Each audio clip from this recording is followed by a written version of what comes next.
Hi friends, please subscribe to Amravati Media and press the bell icon for more latest updates. Cockroach ఉద్యమం విజయంతో రాజకీయాలకు కొత్త దారి. CJP నిరసనలు కేవలం ఒక నిరసన మాత్రమే కాదు, భారతీయ రాజకీయాలకు ఒక అద్దం. సీజేపీ నిరసన యొక్క అసలు ప్రాముఖ్యత దాని తక్షణ డిమాండ్లతో లేదు, కానీ దేశం ఆలోచించేలా చేసిన ప్రశ్నలలో ఉంది. ఎవరి రాజకీయ భావాలు ఎలా ఉన్నా ఇది ప్రజలను సమీకరించే విషయంలో ఒక కొత్త ఆలోచన విధానాన్ని అందించింది. ఇది ఖచ్చితంగా గమనించదగినది. మొదటిది, ఇది ఒక రాజకీయ ప్రాజెక్టు కాకుండా పౌరుల ఉద్యమంగా నిలవడానికి ప్రయత్నించింది. సమస్యలను వాటి యథార్థ రూపంలో చూడాలి తప్ప పార్టీలకు అనుకూల లేదా వ్యతిరేకతల ద్వారా చూడకూడదనే ఉద్దేశంతో పార్టీ రేఖలకు దూరంగా ఉంది. రెండవది, ఒక ఉద్యమం కేవలం ఒకే వ్యక్తి చుట్టూ తిరగాల్సిన అవసరం లేదని ఇది నిరూపించింది. సోనం నిరాహార దీక్ష ఒక శక్తివంతమైన భావోద్వేగ క్షణంగా మారినప్పటికీ అది ముగిసిన తర్వాత కూడా నిరసన ఆగిపోలేదు. ప్రజలు దీనితోనే నిలిచారు. దీనిని బట్టి నాయకత్వం వహించిన వ్యక్తి కంటే ఆ ఉద్దేశమే అందరికీ ముఖ్యమైందని అర్థమవుతోంది.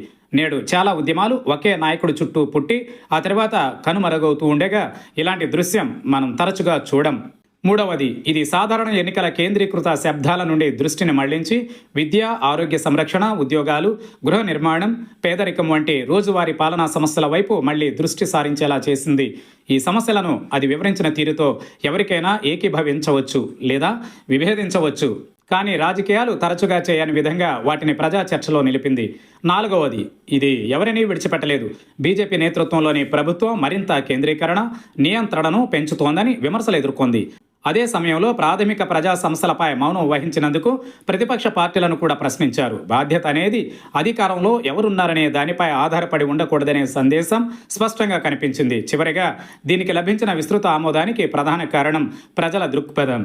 చాలామంది దీనిని సాధారణ రాజకీయ యంత్రానికి వెలుపల ఉన్నదిగా చూశారు. పార్టీల భారం లేదు, కనిపించే అధికార ప్రయోజనాలు లేవు, రాజీల చరిత్ర లేదు. ఆ నమ్మకం అది పూర్తిగా నిజమైనా కాకపోయినా అది నిర్మించగలిగిన విశ్వాసంలో పెద్ద పాత్ర పోషించింది. సీజేపీ నిరసన తాను అనుకున్న లక్ష్యాన్ని సాధిస్తుందా లేదా అనేది కాలమే నిర్ణయిస్తుంది. కానీ ఇప్పటికీ ఇది చాలా భిన్నమైన పనిని చేసినట్లు కనిపిస్తోంది. పౌరులు ఎల్లప్పుడూ పాత రాజకీయ విభజనల్లోనే ఏదో ఒక పక్షాన్ని ఎంచుకోవాల్సిన అవసరం లేదనే ఆలోచనను ఇది మళ్లీ గుర్తు చేసింది. ప్రతి దానిని పార్టీల మధ్య పోటీగా మార్చకుండా వారు నేరుగా సమస్యలపై స్పందించవచ్చనే ఆలోచన అలాగే నిలిచిపోతే ఈ నిరసన కేవలం ఒక అసమ్మతి క్షణంగా మాత్రమే కాకుండా ప్రజాస్వామ్యంలో ఫలితాలు అనేవి ఏ ఒక్క వ్యక్తి లేదా పార్టీ విజయ అపజయాల గురించి కాదని నిరంతర మరియు సంస్కారవంతమైన పాలనా ప్రక్రియ గురించినవని గుర్తు చేసే ఒక సాధనంగా మిగిలిపోవచ్చు.